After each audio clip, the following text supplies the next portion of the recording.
সর্বজনীন pension scheme প্রত্যয় বাতিলের দাবিতে অনির্দিষ্টকালে সর্বাত্মক কর্মবিরতি পালন করছে পাবলিক বিশ্ববিদ্যালয়ের শিক্ষক কর্মচারীরা। বন্ধ আছে শিক্ষা কার্যক্রম। ঢাকা, রাজশাহী, চট্টগ্রাম, জাহাঙ্গীরনগর, বুয়েট, বঙ্গবন্ধু শেখ মুজিব মেডিকেল বিশ্ববিদ্যালয় সহ দেশের 40টি বিশ্ববিদ্যালয়ের শিক্ষকরা তিন দাবিতে ক্লাস, পরীক্ষা এবং প্রশাসনিক কার্যক্রম বন্ধ রেখে আন্দোলন করছেন। তাদের সঙ্গে শরিক হয়েছেন বিশ্ববিদ্যালয়ের কর্মকর্তা কর্মচারীরাও। তবে এটি বাস্তবায়নে কঠোর অবস্থানে সরকার। 1 জুলাই চালু হওয়া প্রত্যয়ের বিরুদ্ধে শিক্ষকদের আপত্তির পাল্টা যুক্তি দেয়া হচ্ছে সরকারের পক্ষ থেকে। সরকারের উচ্চ পর্যায়ে বৈঠকের কথা থাকলেও এখনও তা অনুষ্ঠিত হয়নি। এদিকে বেগবান হচ্ছে ছাত্র সমাজের কোটা বিরোধী আন্দোলন। কোটা পদ্ধতি বাতিলে ছাত্ররা বিকেল 3টা থেকে সারা দেশে বাংলা ব্লকেট কর্মসূচি পালন করবেন।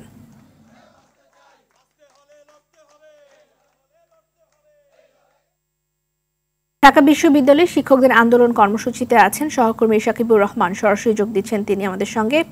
শাকিব, আন্দোলনের বিষয়ে একটু জানতে চাই, শিক্ষকরা কোনো আশার কথা বলেছেন কিনা বা আশার আলো দেখেছেন কিনা, সেই সাথে সরকারের সাথে আলোচনার অগ্রগতি কতটুকু?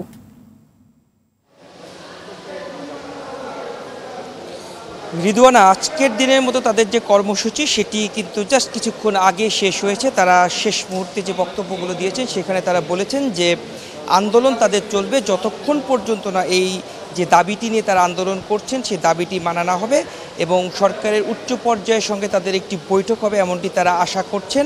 এই আশা রেখেই তারা আজকের দিনের মতো কর্মসূচি শেষ করেছেন। ছুটির দিন ব্যতীত আন্দোলনের তারা থাকবেন বলে আমাদেরকে জানিয়েছেন। এছাড়াও কিন্তু আজকের আগ পর্যন্ত 39টি পাবলিক বিশ্ববিদ্যালয় এই আন্দোলনে ছিল। আজকে থেকে 40টি পাবলিক বিশ্ববিদ্যালয় এখানে যুক্ত হলো।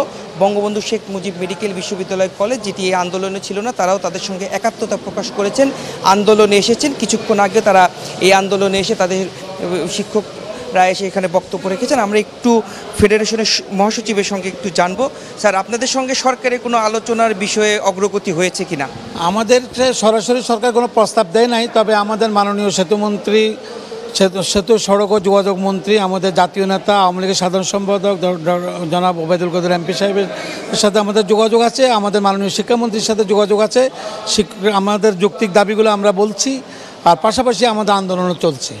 আশার আলো দেখছেন কিনা? অবশ্যই আমরা সরকার, আমাদের মাননীয় প্রধানমন্ত্রী, আমরা বঙ্গবন্ধু যেমন শিক্ষা এবং শিক্ষক বান্ধব ছিলেন, আমাদের জননেত্রী শেখ হাসিনা উনি স্মার্ট বাংলাদেশ, তো আমাদের শিক্ষার্থীদেরকে নিয়ে তো এগিয়ে যাবে। তো আমরা আশাবাদী যে আমাদের মাননীয় প্রধানমন্ত্রীর সাথে আমরা আছি। আমাদের দাবি অবশ্যই যৌক্তিক দাবি, এটা তো আমাদের পেশার দাবি, শিক্ষকদের দাবি, তাই না? এটা তো কোনো আন্দোলন না। আমরা প্রত্যেক স্কিমে আমরা থাকবো না। আগে যেখানে ছিলাম সেখানে আমাদের সুপারগেট দেওয়ার কথা ছিল, সে সুপারগেটটি আমরা চাচ্ছি 6টি পদ।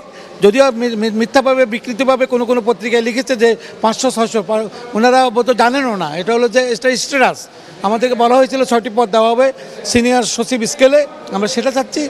আর আমরা স্বতন্ত্র বেতন স্কেল চাচ্ছি। ধন্যবাদ। আসলে যেমনটি শুনছিলেন যে যতক্ষণ পর্যন্ত আসলে দাবি না মানা হবে ততক্ষণ পর্যন্ত আন্দোলন চলবে এবং তারা আশার আলো দেখছেন খুব শীঘ্রই সরকারের সঙ্গে তাদের আলোচনা হবে, তাদের দাবিগুলো মেনে নেওয়া হবে এবং তারা আবারও ক্লাসে ফিরে যেতে চান। তো এই ছিল আমার কাছে ঢাকা বিশ্ববিদ্যালয় থেকে শিক্ষকদের আন্দোলনের সর্বশেষ। রিদওয়ানা, শাকিব, ধন্যবাদ আপনাকে।